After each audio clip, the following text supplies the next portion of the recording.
What's going on, guys? King Shrats here, back in the video on the channel, and today we made a nice roast chicken dinner in gravy. We roasted the chicken, then we added the gravy and the vegetables. I know what somebody's probably gonna say because I get comments about this all the time. Yes, these are the exact same bags of mixed vegetables that I eat all the time.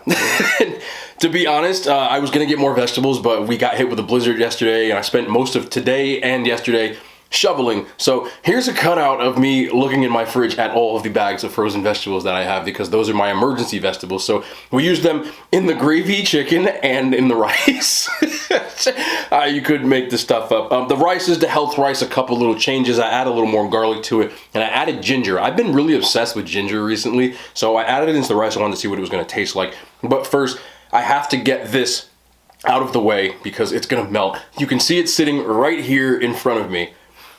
We have got the Snickers peanut brownie ice cream bar. So we got a little bit of a W. Last week, I did the Snickers brownie bar, but I heard there was an ice cream bar, and I found this at a 7-Eleven down the street from my house. I immediately went to the 7-Eleven, so y'all gotta cop this one time for the culture. So here it is in all its splendor. The Snickers brownie bar was really, really good in my opinion. This, to me, is probably a slam dunk, but you know, if something new comes out and I get access to it, then I am going to give you a quick review.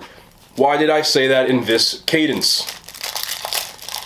Oh, wait, we got it. See, it's already starting to melt. But it does help that I do give you a nice inside look.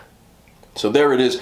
You can see the caramels on the top, the ice cream, chocolate ice cream. Somebody's gonna make fun of the way I say chocolate, but you can see there's brownie pieces going on the inside, which I really like. They kept the integrity of that brownie aspect. And on the top, of course, you can see those peanuts sitting there just waiting for you, telling you to come get them. So there's the inside, the outside. I think I got everything, right? Yeah, whatever. Doesn't matter. Let's do it.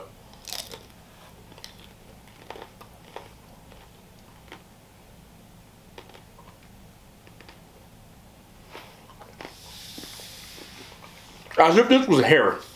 I just ran my fingers through my hat. This is a slouch beanie, by the way. You can see this guy in the back. People think I have dreads sometimes when I wear this outside, but get a look at that. See that caramel? Let me just take the top off real quick. See that caramel? The caramel is really present. Chocolate ice cream, chocolate outside, nice caramel, nice peanuts, and the thing that brings it all together,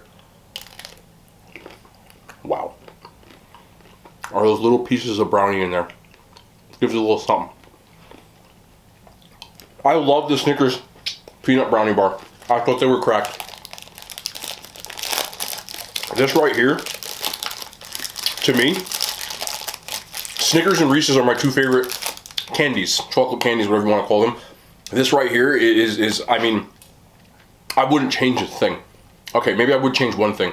If you really wanted me to split hairs, I would change the chocolate in there to vanilla to give a little bit of a contrast, but that's just splitting hairs. Either way is super, super dope.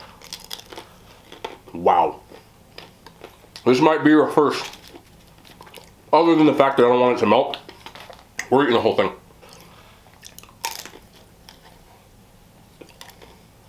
I have nothing else to say. This is absolutely delicious. I love ice cream cake. One of my pet peeves about it is sometimes you gotta let it sit because you can't cut it. It's a little too hard. For good reason, obviously you can't have a cake that's gonna melt.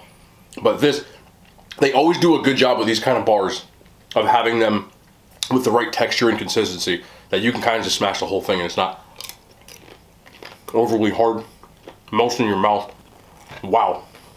I don't get numerical stores anymore. But I will tell you this.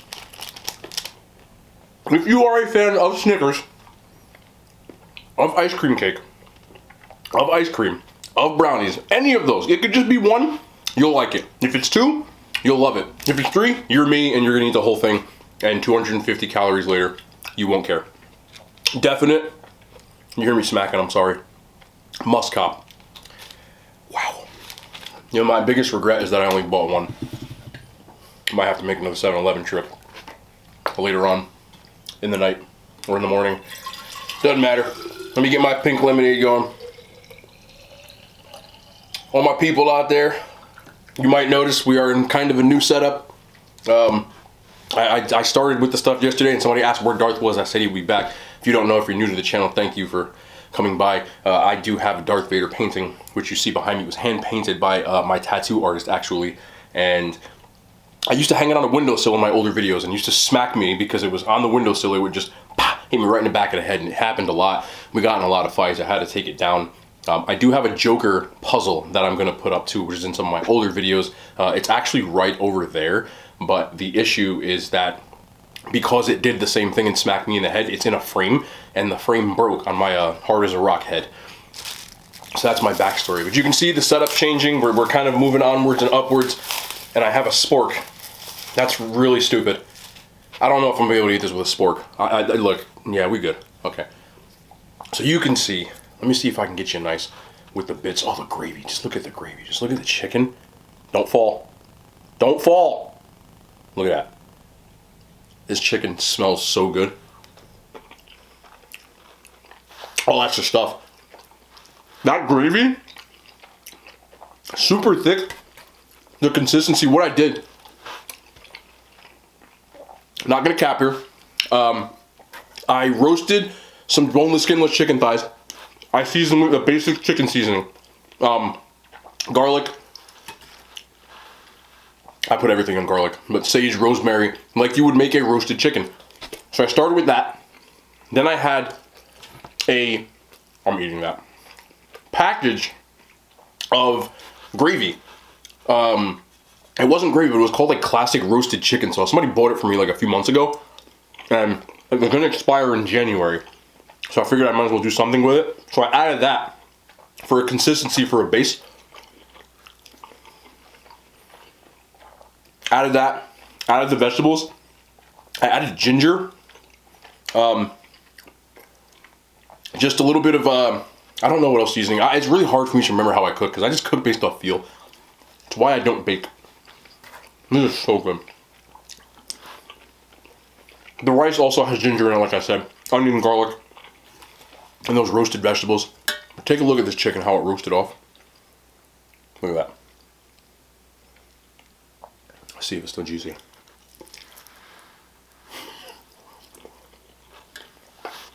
You can be the judge.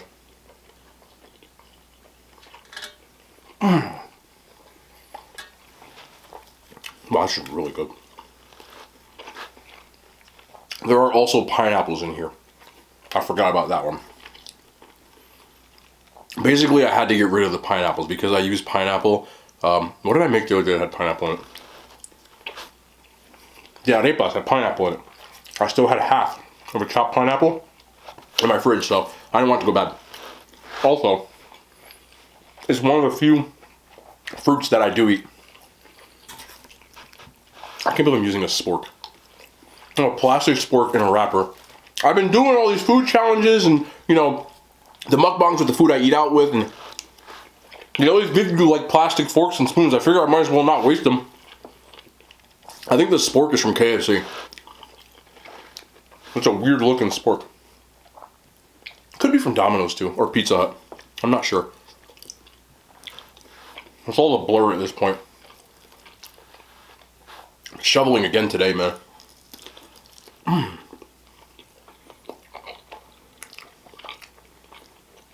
I wish you guys could come taste this stuff. See, the gravy and the chicken is soaked into the rice. Let me see if I can get you some. My surgeon hands can't hold them steady. But I did a lot more shoveling today.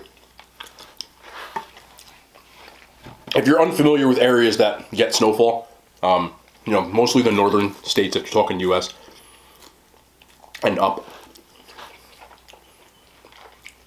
you spend the whole night shoveling, which I did. Now, it was still snowing when I shoveled, so I knew I was going to have to in the morning.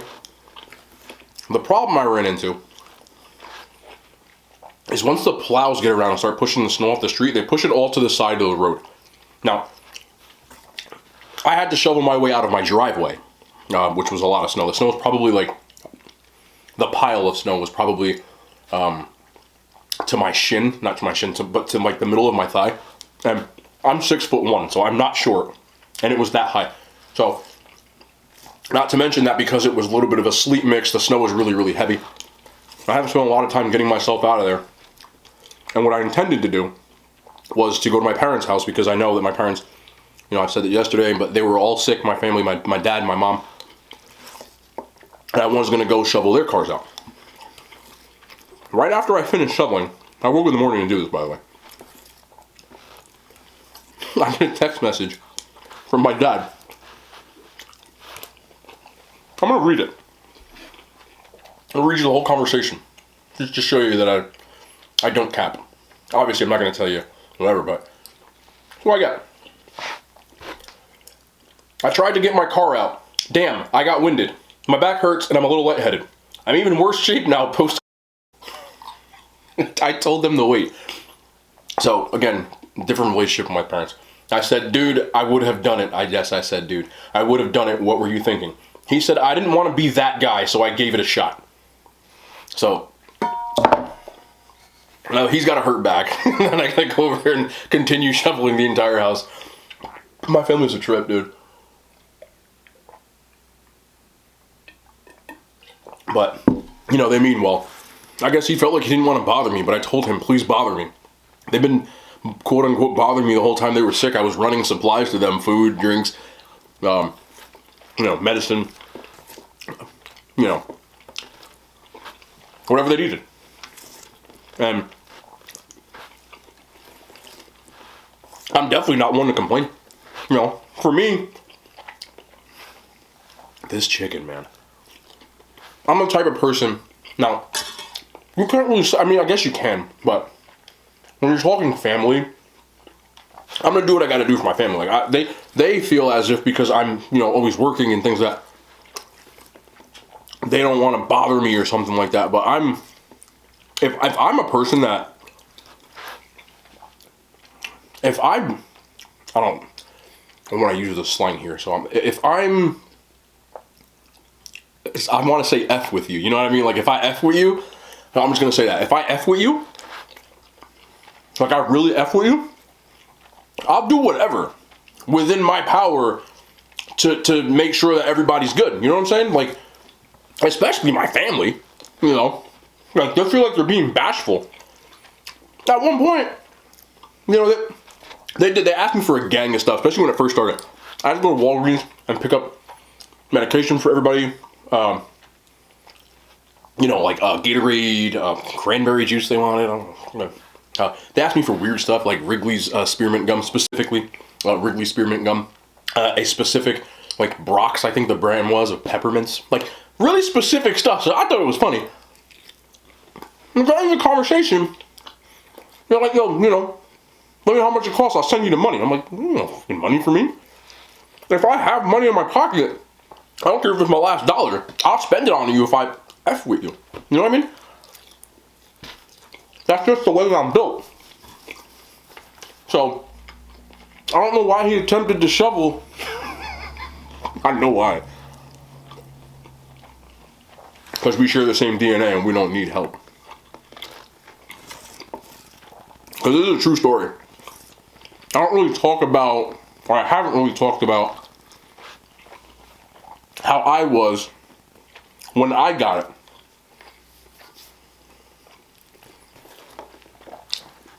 I didn't tell anyone. I didn't tell a soul. I lived by myself. And I was just like, I'm just going to lay in this bed until something happens. Because I didn't want, first of all, when I got it, it was different than now. It was right in the initial stages. It happened in March. And this chicken is ridiculous, bro. Oh, man.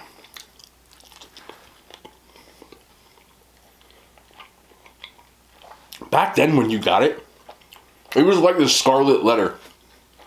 What I mean is, people know what scarlet letter is. It was almost like something was wrong with you when you got it. You told people. Now it's different because it's so common. But in the beginning, you like didn't tell people because they were like, oh my God. You know? Like, it was almost like you were like, I don't know. You just didn't want to say it. So I didn't tell anybody. I disappeared off social media for about 2 weeks. And just laid in bed.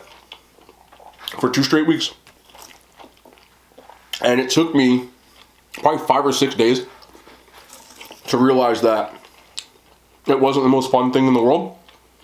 In other words, you might want to ask for some help, because I was really dehydrated. And I woke up in the morning, and like most human beings, when you wake up in the morning, one of the first things you do is you go to the bathroom. You know, you gotta pee. So I woke up to pee. This might be a little TMI, but I don't care. We're all family here. I woke up to pee, and in the middle of peeing, I fainted. Like in the middle of midstream, I fainted on the floor. Now, lucky, I guess fortunate for me, I fainted, I hit the ground, but I didn't pass out, because that would have been even worse to pass out in like your own pee. Honestly, hour.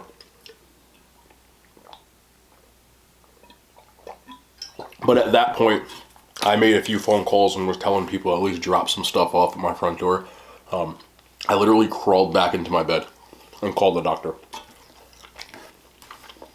because I didn't want to believe that I had it. Oh, but it was it. And they talk about these things on TV.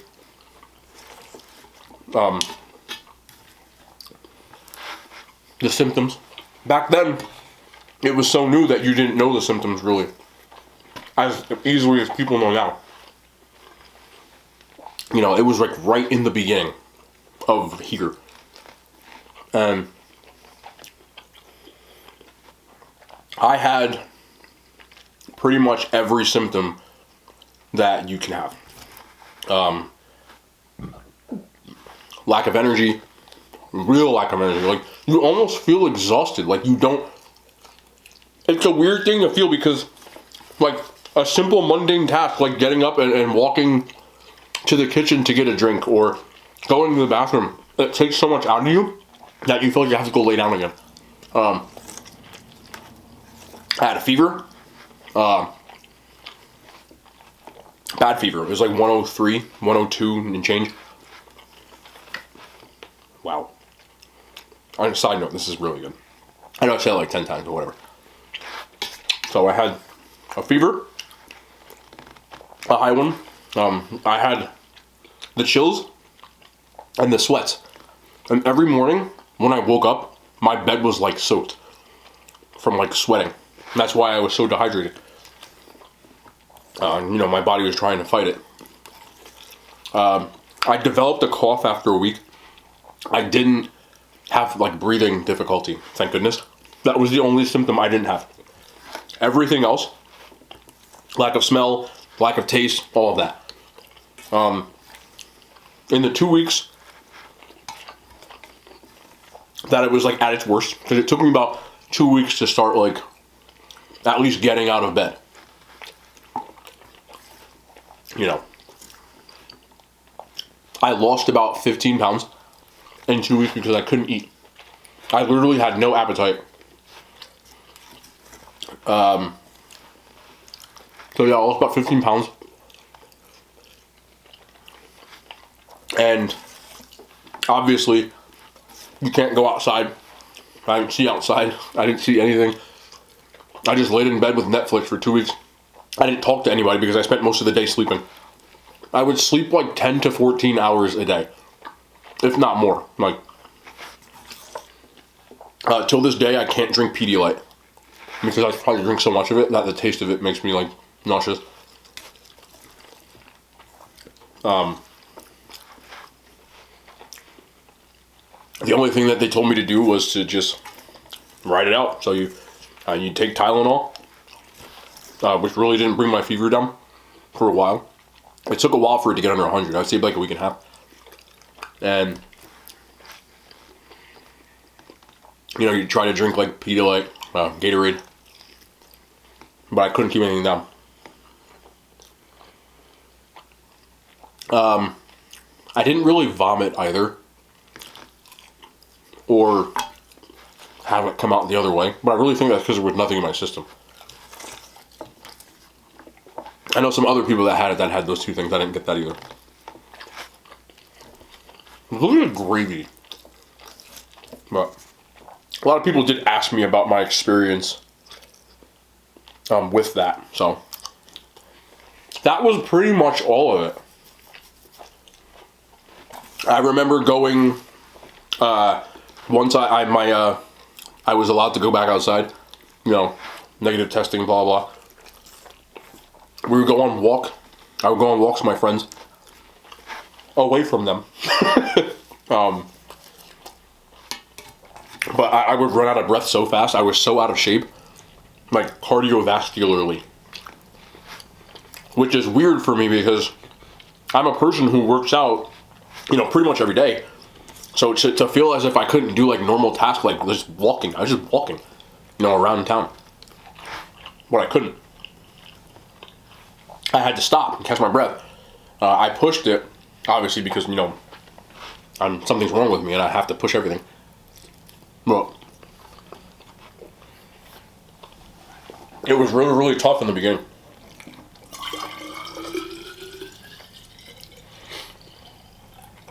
And I hadn't felt that out of breath probably since when I was overweight, which is like 4 or 5 years ago, was the last time that I felt like that.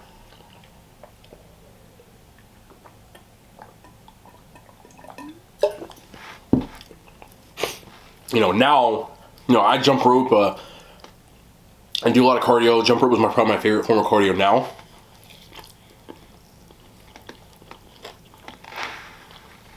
And I'm trying to be able to jump rope continuously. I want to get up to like 20, 30 minutes. But to tell you the truth, the thing that makes jumping rope so hard wasn't my being out of breath. You're jumping on your toes for so long that my calves go numb. Well, we're getting there. That's my new thing. Like, I was actually talking about this in my Instagram stories, which I just posted it before while I was cooking, actually. For me, my workouts are very basic. People ask a lot of times, maybe you should post workout videos, you know, because they see the types of food I eat, and maybe they don't understand like the calorie aspect of it, which is perfectly understandable. I'm not like judging anybody for that. But what I will tell you about my workouts, and I said this in the story, but I'm gonna kind of go into detail about it. My workouts are very basic. I've probably done the same 15 to 20 exercises for the last 10 years. Since football in college. And it's probably less because I don't do the Olympic lifts anymore, like power cleans. You ever watch the Olympics when people, with the barbell? I don't really do those anymore. I still squat, deadlift, you know, a lot of things that athletes do. But, you know, people are like, well, what do I do for chest? Like, bench press. Bench press. You don't have to do these crazy workouts that some of these influencers are trying to sell you. When you see, and again, I'm reiterating this, I don't want anyone to think that I'm throwing shade at any person, because some people do stuff like that. But a lot of times influencers, when they post workouts daily, they're doing it almost as if I would do it when I eat Pizza Hut. I'm 100% honest about, and if you watch the Pizza Hut video, I didn't like half of the food there, and I ate it anyway. For the sole purpose of its content. I did an eating challenge. I would not have done an eating challenge at Pizza Hut.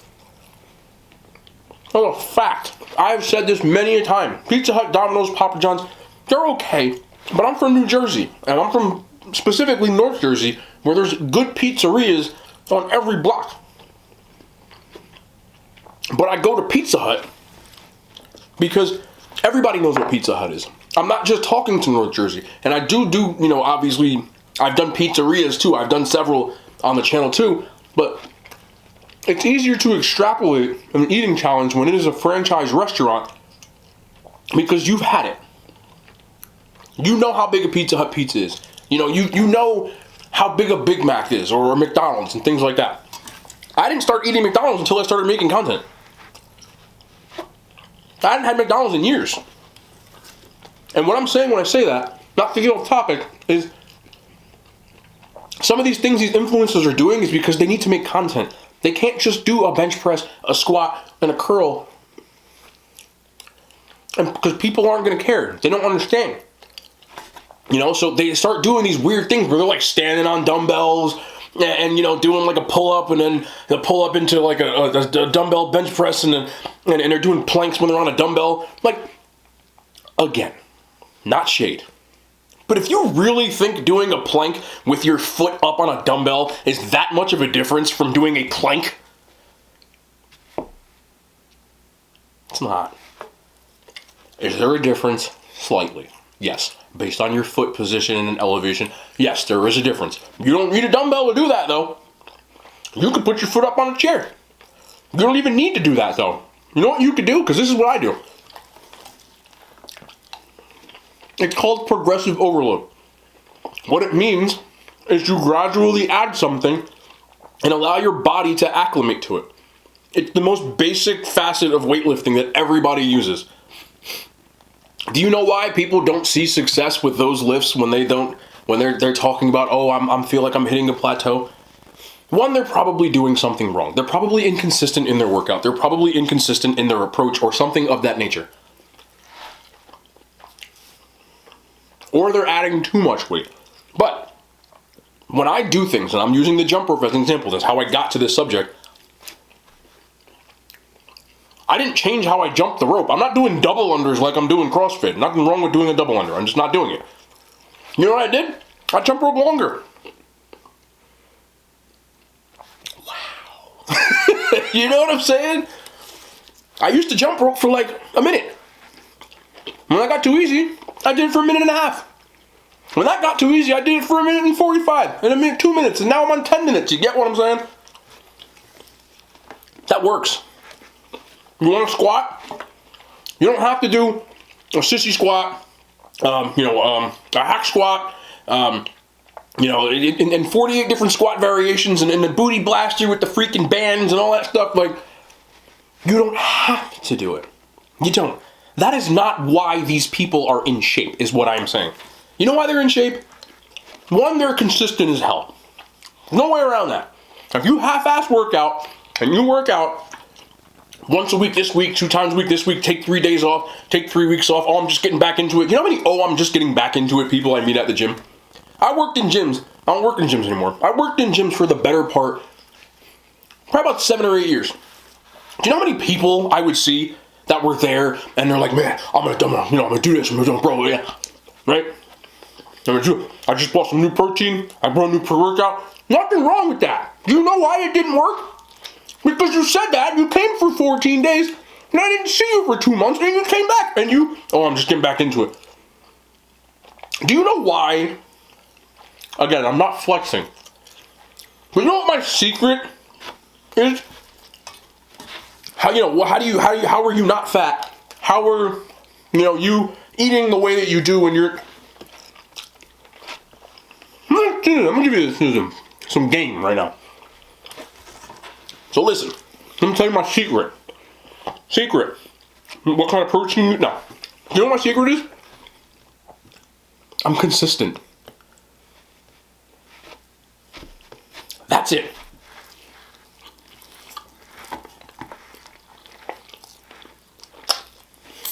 This chicken is really good. I'm consistent.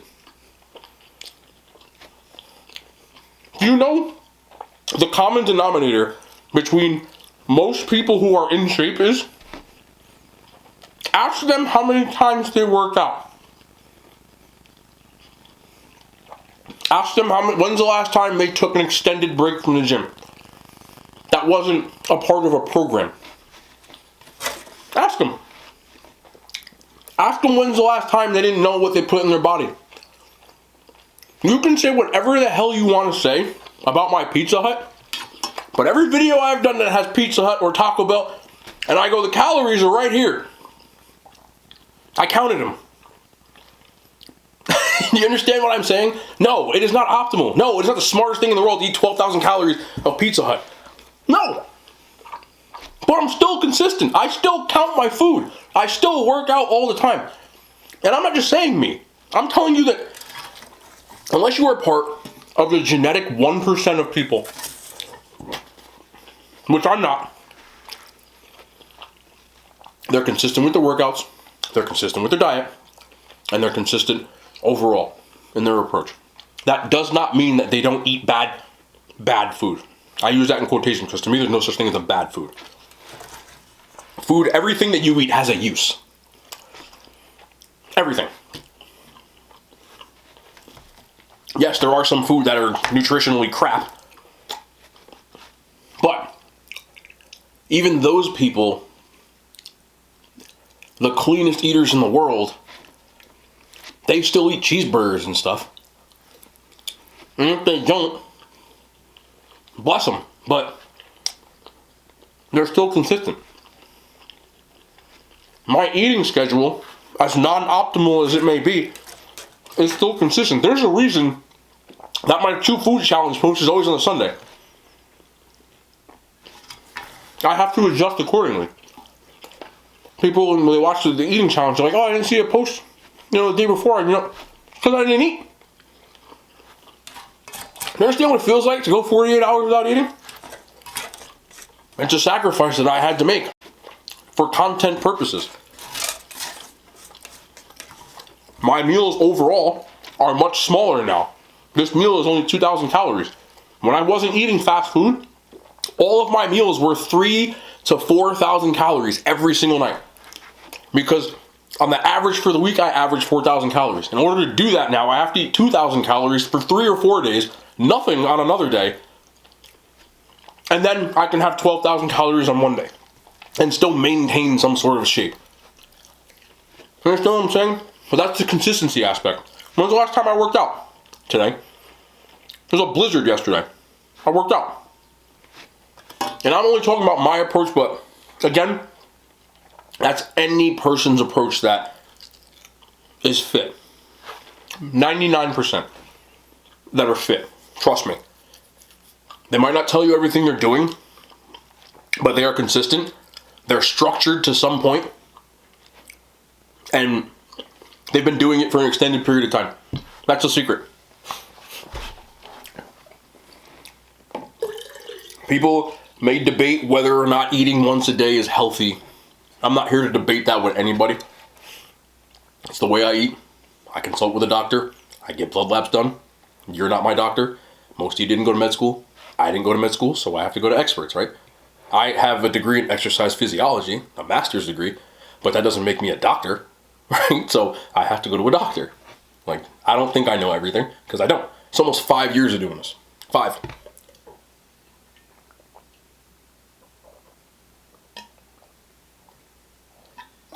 And it works for me. I don't tell anybody to eat 1 meal a day. You never see me on this page. I'm like, oh, 1 meal a day is the way. Intermittent fasting is the way. I never will say that. It's my way. Other people do it too, but it's my way. There's a million ways to get into shape. There's a million ways to be consistent to something. But the biggest advice I can give you, if you want to be good at something, I don't care what it is. You want to be good at playing Call of Duty. You want to be good at work. You want to be good at school. Be consistent and have a plan. That's a secret. Now, it might not go according to plan. You might have to adjust. But you'll be in a lot better shape no matter what you're doing if you are consistent. So many people think they can just show up to stuff and kind of just wing it. It doesn't work that way, man. I'm in better shape now eating Pizza Hut, McDonald's, all of this stuff, the foods you see, than I was when I was eating clean.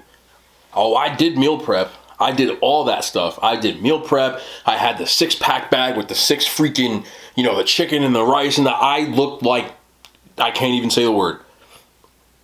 When I was at my heaviest, I was meal prepping. Because it doesn't work for me.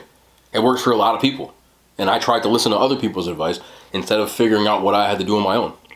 Now, if you have someone and you want to hire a professional, a trainer, a nutritionist, a dietitian, make sure that they understand when they're talking to you that they are like a tailor, a person or a seamstress, someone who makes a dress or a suit for a person. You make that suit to fit that person. You don't put a suit on a person that doesn't fit them and then just, that's it. No. So if you want to hire somebody, make sure that they are trying to find the best thing that works for you, not just shoehorning you into their BS. Because if they do, they suck. Find someone else. That's all I'm going to say. Out of the fitness industry, I've worked in it for a very long time, and there's a lot of misinformation. There's a lot of people out there that are just predators. Not everybody. There's some good people too. But there are a lot of people out there who are predators who are just looking to sell you something. So they'll do what they got to do to sell it to you. And some, again, that includes doing squats while they're standing on a dumbbell and then standing on this and then the rope and they're climbing walls and doing all this crazy stuff because that's what you think you got to do to get in shape. And that's not true.